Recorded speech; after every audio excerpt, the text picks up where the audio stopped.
여러분 반갑습니다. 원폰트레슨의 김종철입니다. 오늘은 트럼프의 탄핵과 트럼프의 마이웨이, 그리고 2020년 기회가, 그리고 2023년 위기가 온다라는 타이틀 가지고 여러분과 함께 하도록 하겠습니다. 자, 결국 말도 많고 탈도 많은 트럼프의 탄핵안 문제, 미 하원을 결국은 통과를 했습니다.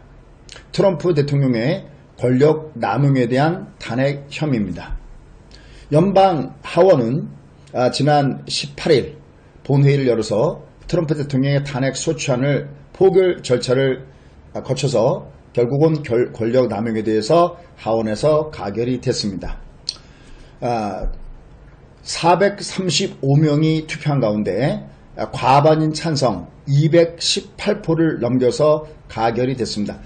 민주당 의원 가운데서 다만 2명만 반대표를 던졌습니다.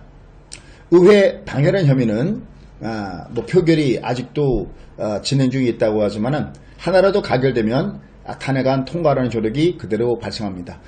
트럼프 대통령이 우크라이나 군사 원조를 대가로 해서 바이든 바로 민주당 대통령 후보에 대한 수사를 압박해서 권력을 남용하고 탄핵 조사를 방해했다라는 두 가지 혐의를 받고 있습니다. 자, 이제부터가 굉장히 중요한 문제입니다. 일단 먼저 트럼프의 탄핵 투표가 있기 전에 하루 전날 트럼프는 바로 낸시 펠로시 미 하원 의장한테 분노의 서한을 보냈습니다. 이 분노의 서한에서 민주당이 탄핵 추진하는 것은 구테타 기도로 몰아세우면서 굉장히 말 그대로 격분하는 이런 내용들이 빼곡하게 적혀 있다고 합니다. 무려 6페이지짜리라고 하니까 어마어마한 거죠. 그래서 트럼프 대통령은 기자들과 만난 자리에서도 이건 완전히 엉터리다 라고 얘기했고, 그 다음에 탄핵에 대한 책임을 느끼는 질문에 우리가 보통 굉장히 강하게 부정할 때 1도 없다 그러는데 0도 느끼지 않는다, 0만큼도 느끼지 않는다라고 할 만큼 트럼프가 강력한 얘기를 하고 있습니다. 낸시 펠로시 의장도 만만치 않습니다. 일단은 속칭 정치 구단이라고 하고 나이도 트럼프 대통령보다도 위죠. 이 낸시 펠로시 의장이 기자들과 만난 자리에서 트럼프 대통령 서한에 대해서 얘기를 했는데 전혀 터무니없다. 그리고 편지 전체를 읽어오지 못했다. 하지만 핵심은 봤는데 정말로 역겹다. 이렇게 쏘아붙이는 모습을 보여주고 있습니다. 우리가 여장보라고 해도 되고요.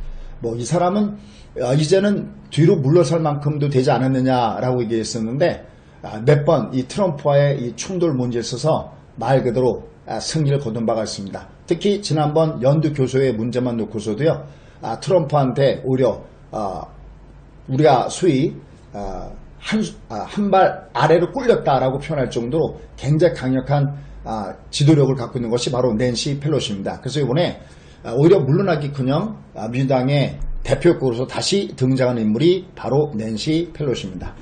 자, 그리고 이제 여기서 중요한 것은 저는 여러분께 경제와 정치를 아우르면서 이걸 종합해서 여러분께 재테크를 쌓아주는, 여러분의 재산을 관리해주는 것을 가장 주력으로 합니다.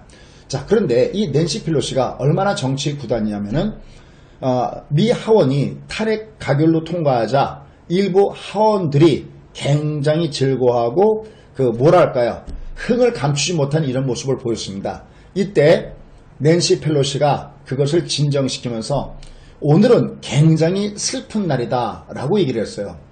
저는 이 기사를 듣는 순간 영화 빅쇼트를 결국 저는 떠올렸습니다. 여러분들 빅쇼트 영화 보셨습니까? 이 브래드 피트가 결국은 소위 쇼포션, 빅쇼트라는 의미는 포션에서 하방 쪽, 다시 말해서 경제가 무너진 쪽, 주가가 하락한 쪽에다가 승부를 거는, 그냥 일반 투자자 입장을 보면 공매도라는 단어 아실 겁니다. 그러니까 매수를 먼저 하는 게 아니라 매도를 먼저 하는 거죠. 그래서 주가가 밑으로 급락하는 것에 대해서 승부를 거는 것이 빅쇼트다라고 얘기할 수가 있겠습니다. 그래서 매도에다가 승부를 걸고 나오면서 덩실덩실 춤을 출 때 브래드 피트가 빅쇼트라는 영화에서 묻히고 뭐하는 짓이냐, 굉장히 야단치는 모습을 아마 보셨을 겁니다. 굉장히 감동적인 한 컷이었는데요. 이거랑 똑같이 바로 낸시 펠로시가 민주당 의원에 대해서 오늘은 굉장히 슬픈 날이다. 그렇게 기뻐할 일이 아니다. 라고까지 얘기를 합니다. 결국은 찬성표 230표, 반대표 197표. 결국은 이 탄핵 표결은 낸시 펠로시 의장이 탄핵 조사를 개시하겠다라고 밝힌 지 85일 만에 이루어진 사항입니다. 자, 그럼 과연 향후 흐름은 어떻게 갈까요? 여기서 굉장히 중요한 것들이 있습니다. 앞서 서두에 트럼프의 탄핵과 그 다음에 트럼프의 마이웨이라고 그러는데 여러분들 아마 지금부터 제가 얘기를 하면 아마 이 내용을 잘 믿기 어려울 겁니다. 자, 트럼프 대통령이 오늘 제가 장중에 TV 방송에서도 그런 말씀을 드렸는데 지금 트럼프가 몇십 년 동안 공화 민주를 포함해서 가장 오래 국회의원을 한 사람 중에 한 사람이 있었습니다. 바로 민주당 하원 의원인데요. 올해 연초에 사망한 의원이 있습니다. 보통 미국은 남편이 의원을 하다가 죽게 되면은 그 다음에는 보통 부인이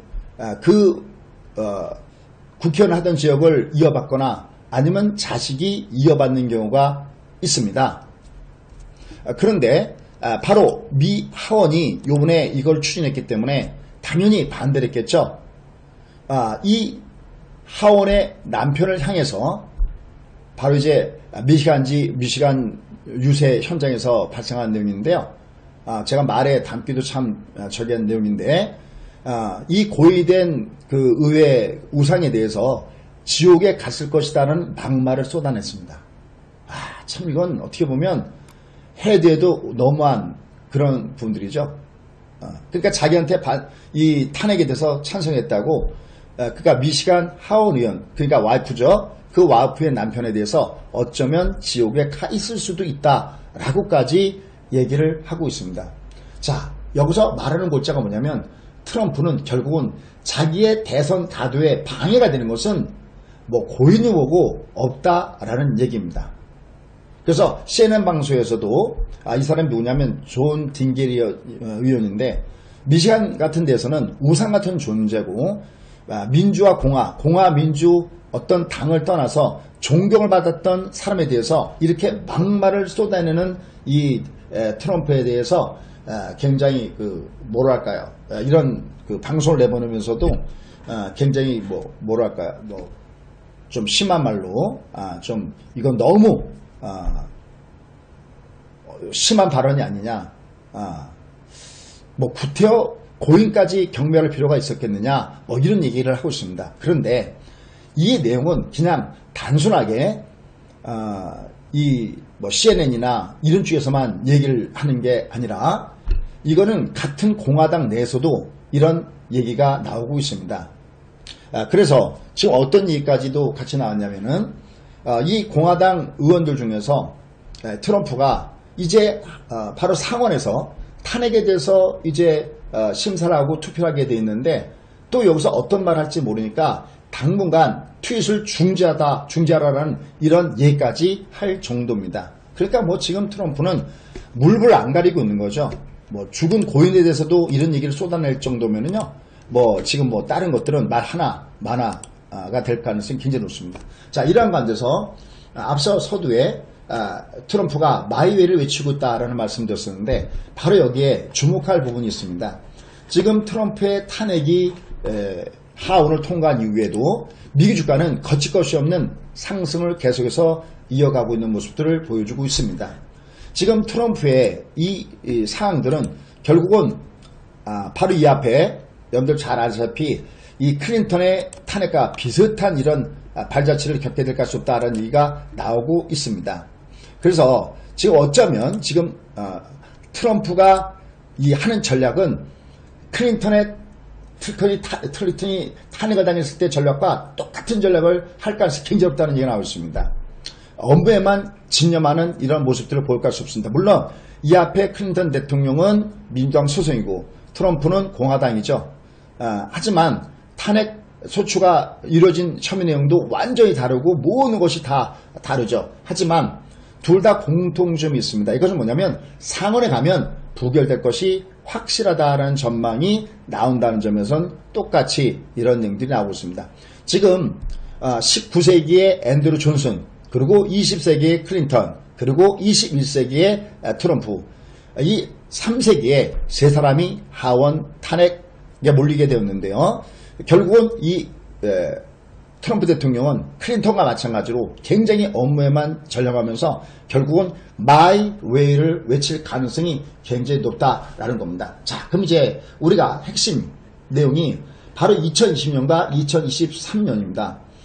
결국은 트럼프가 본인의 대통령 당선을 위해서는 결국 못할 것이 없다라는 측면을 우리가 재테크 시장에서 봤을 때는요, 트럼프가 가장 내세우는 것이 있었습니다. 그게 바로 뭔가? 바로 미국 시장의 초황입니다. 어마어마한 상승을 지금 트럼프 시대에 들어서 하고 있습니다. 조정받으면 올라가고, 조정받으면 올라가고, 조정받으면 올라가고.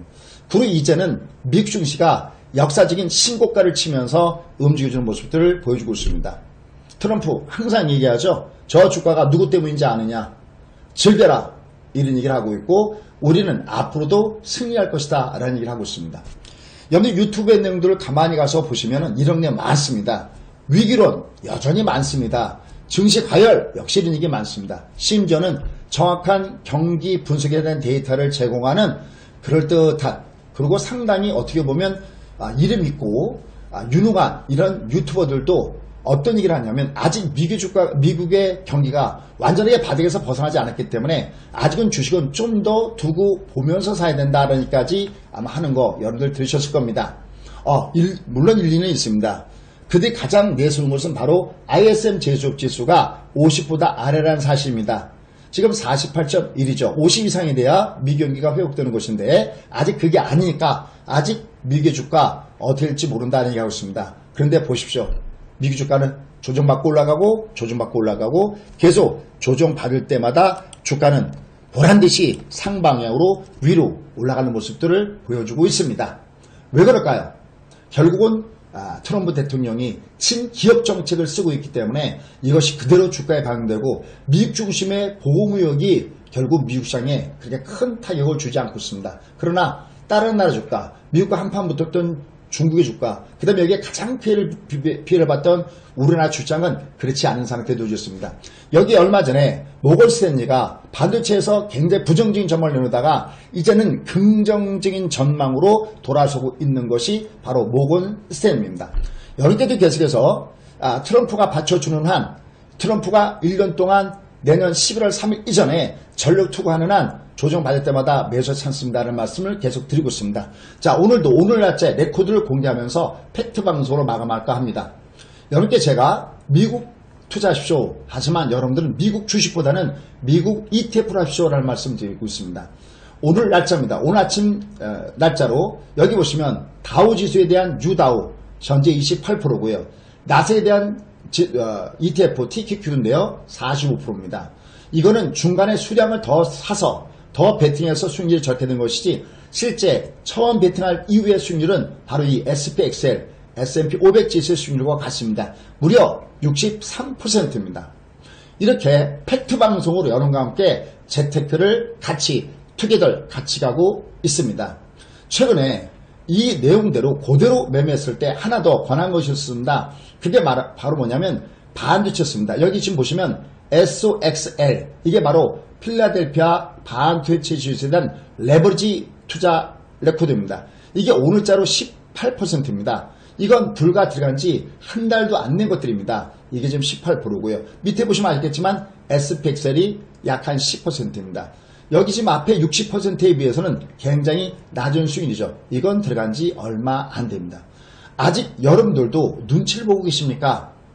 하지만 2020년까지 앞으로 향후 1년 이 앞에 참조되는 내용이 쭉 있습니다. 앞으로 1년 돈 벌 수 있다, 트럼프의 위기가 찬스다, 이런 얘기들이 앞에 쭉 있습니다. 초지일관 여러분께 수개월 전부터 강조해 드리는 부분이 있습니다. 다만 언제는 조심해야 되느냐, 2023, 2024년도는 조심해야 될 기간이라는 것을 여러분들 두시기 바랍니다. 이미 아들 부시 대통령이 위기에 터진 것도 바로 두 번째 대통령이 됐을 때 말기에 가서 위기가 터졌습니다. 저걸 우리가 폴리티컬 사이클의 한 과정이다라고 보고 있습니다. 대통령 1기 때는 2기 때 대통령이 당선되기 위해서 못할 것이 없습니다. 더군다나 앞서 소개해드렸던 기사 내용대로 트럼프 대통령은 막말을 쏟아내면서까지 본인의 재선에 방해가 되는 것은 모조리 없애버리는 불도저 같은 이런 스타일로 밀어붙이고 있습니다. 다가오는 2020년 앞으로 여러분들이 재테크할 때 가장 매매하기 좋은 구간이 바로 1년 남았습니다. 이때 투게더 같이 한번 걸어가 보시는 거 어떨까요? 최근에 저희 방송을 듣고 꾸준하게 수익을 내셨던 분들이 감사하다는 얘기를 많이 하고 있습니다. 이미 저희 수강생은 얘기할 것도 없습니다. 여러분들 망설이지 마시고요. 주가가 밑으로 조정받을 때마다 꾸준하게 관심 갖고 분할 매수 전략을 구사해 보시기 바라겠습니다. 향후 1년이 여러분 재테크에 가장 좋은 기간이라는 거 잊지 마시기 바라겠습니다. 자, 다음에는 여러분과 함께 이 트럼프와 그 다음에 시진핑, 그 다음에 대선, 그리고 앞으로 다가오는 2023년도, 24년도 위기, 여기에 연결된 내용을 중심으로서 여러분께 재테크와 그 다음에 여러분의 재산관리에 대해서 어떻게 운영할 것인가 이런 부분들을 정단하게 하도록 하겠습니다. 자, 오늘도 여러분께 좋은 내용, 좋은 재테크에 도움이 되었다면요, 좋아요와 구독 부탁드리도록 하겠습니다. 다음 시간에 더 좋은 내용으로 여러분과 함께 하도록 하겠습니다. 항상 격려해 주신 여러분들 고맙습니다.